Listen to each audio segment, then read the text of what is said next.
One is a returning Terp, known more for his legs. The other, an NC State transfer who can sling it a bit. Quarterback battle still to be officially determined at Maryland as Billy Edwards and MJ Morris compete to be the man who takes over for life after Leah in College Park. You know, it's been said that you never want to be the guy after the guy, but those guys do want to be the man who follows Taulia Tagovailoa, who meant so much to this Mike Locksley-led team over the last couple of years. But before we get too much into the quarterback competition, I think we have to give Locke some love because I don't think he gets quite enough credit for what he's done with that program over the last couple of years when you look back and consider when he took over and what he took over when he came back. Yeah, and I think one of the things that happens is you got to make sure that the entire organization is in lockstep. And I think when you start, it starts at the AD position and filters its way down. You have to understand what the situation is and how tough it is and what you need to rebuild. And that's what Coach Locksley has done. It's taken some time. Really, now he's starting to have those guys up front to really be able to sustain it. But this was a hard deal to take over, and now he's just as relaxed as he can be. Really? I can't tell from this I mean, post at all. Yeah, you know what? It's something about him this year. I mean, outside of, he's slimmed down, he's feeling good, says he's felt the best he's felt in the last 10 or so years, so that's great for him. But I think he's also really excited about what this team has and what their potential is. And, again, it's about the depth that they've started to build. Because they're getting to bowl games, they're winning bowl games. And I'm really glad you bring up the depth because I think a lot of folks are now looking at this program and saying, well, after the departures, and not just with Leah, but a couple of important guys gone defensively over the last couple of years, especially in that secondary. Well, Maryland can't continue to do this, can you? And Locks has said all along, this is not us about having a good year or having a good bowl win. It is about consistently being one of those teams who nobody wants to play on any given Saturday. And that's what it comes down to, right? Being consistent, being able to go out and do what you need to do to win games. There was a stretch when it was Terps on Terps, when they were penalties and all the time. So getting those things addressed are what's going to be allow this team to go to the next level. I'm going to tell you what, they've got a player, Jordan Phillips. He's probably the most athletic lineman I saw all camp tour. That's saying something when you compare him to the athletic linemen in this league. There is nothing that he can't do.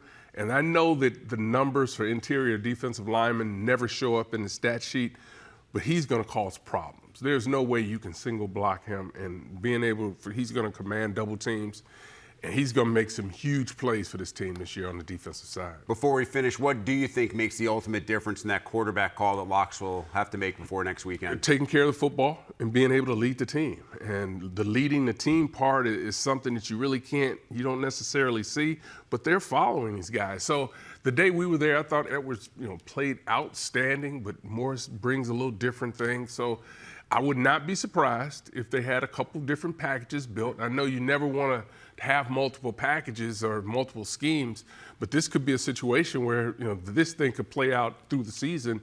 Hopefully they can make a decision soon, at least for Terp fans. But if it plays out during the year or the first couple of games, I think Maryland will still be okay. I will generally say also if it's really a toss-up, the coach typically will go with the veteran guy who really understands the system. And Billy did start some games when Leah was injured over the last couple of years. Something to keep in mind as that decision eventually comes our way from College Park. All right, let's also touch on Purdue. I know year one was not what Ryan Walters envisioned, going from the DC at Illinois to having that head coaching job, his first head coaching job.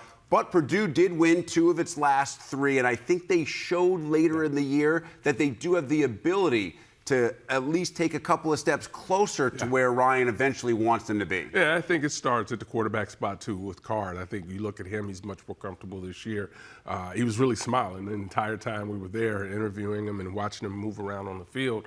And they flipped the roster as well. And I think this is also a team that's better in the defense and offensive line. And quite frankly, that's where it all comes down to. There's skill positions all over the place, the players that can come up with making plays. But this year, more than ever, I think the emphasis is going to be on quarterback play. And you've got to have quarterbacks that are going to take care of the ball. They can make good decisions, can get you out of bad plays, and Card is one of those types of players that I think can change a game for him. Again, it comes down to 3 or 4 passes a game that are really going to dictate which way this game is going to go for them, and he's the kind of quarterback I think you need under center. And I know it's more about the players than the play calls, but I think you can make an argument that in the early stages of a young coach's career, Graham Harrell is as important an assistant as you'll find in the Big Ten, because Ryan Walters' acumen is defensive football. You come to a program that was led the last few years by an offensive-minded head coach, right? So now you have a different recruiting philosophy as well. That's why I think what Harrell does from the OC spot is so important to Purdue's success. Yeah, really important. And I think you look at the head coach and look at the coordinators as well. Everyone's trying to get accustomed to what their role really is all about. And you think about being a first-time head coach, particularly on the defensive side, there are a lot of things on the offensive side you have to become comfortable with. At one point, Ryan Walters took over the play calling duty. So you go back and forth, but you still have to really get comfortable. And now I think he's comfortable where he is now, so I think this team can start to hit the trajectory that you want. Plus, they're killing it on the recruiting side and in the portal, and that's something that traditionally Purdue has not done well at. But you and I have both gotten to know Ryan Walters, and you understand that because he is just a magnetic personality. A guy like that walks into your living room, his age, also kind of relates better to the younger guys than a lot of other coaches. No surprise to see him killing it on the recruiting trail, not to me. We're back with final